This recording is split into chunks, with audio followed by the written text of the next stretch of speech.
On calminama so tawi ka koɗo tinno waɗa abonné mbaɗa activer cloche o pour so vidéo keso ari mbawa tinde mbaɗa j'aime woto jejjite wadde partager bandiraɓe. Bismillah mon e nder Pular English.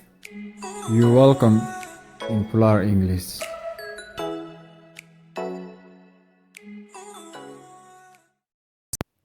Assalamu alaikum.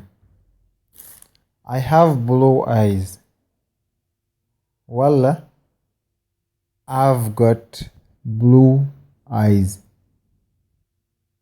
Aisha has 2 sisters.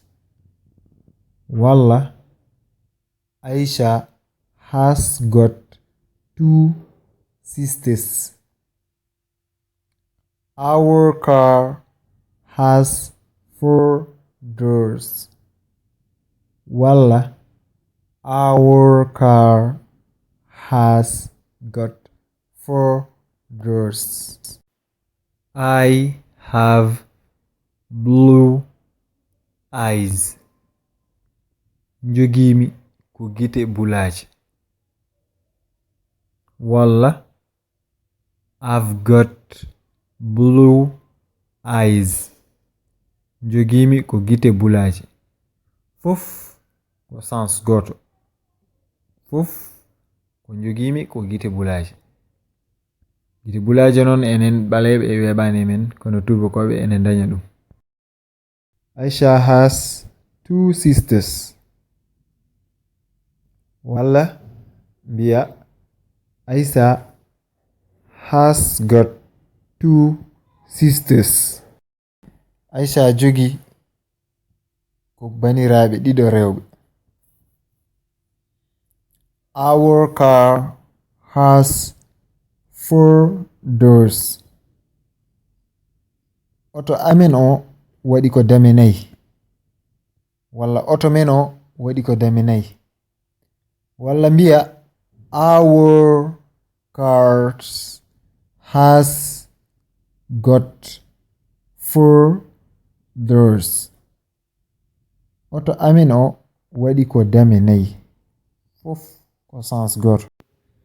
Mas isn't feeling well.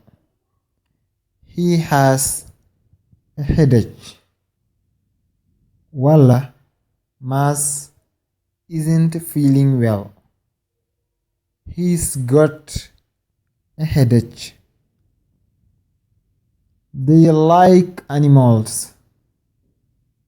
They have a horse, 3 cows, and 6 cats.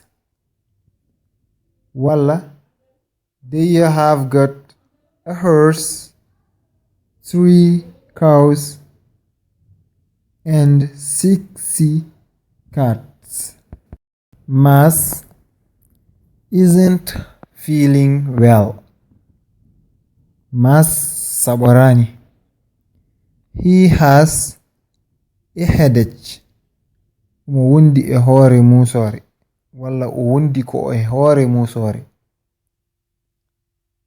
Walla mbiya Mas isn't feeling well.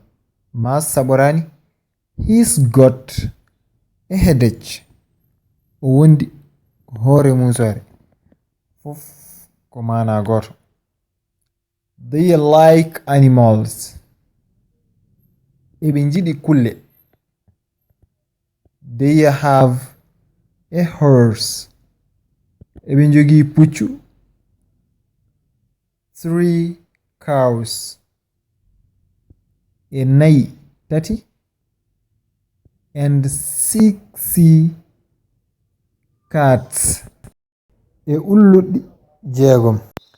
Walla mbiya they've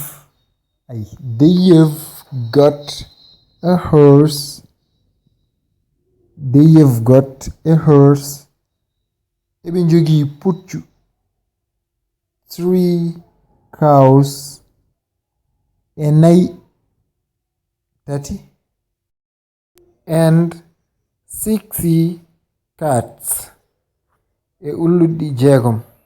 On jarama no fewi e jebgol bandiraɓe oɗon jijjite wadde partager abonné aimé so wonko jiɗɗa namdade waɗ commentaire yo en jewdir ñalawde bye.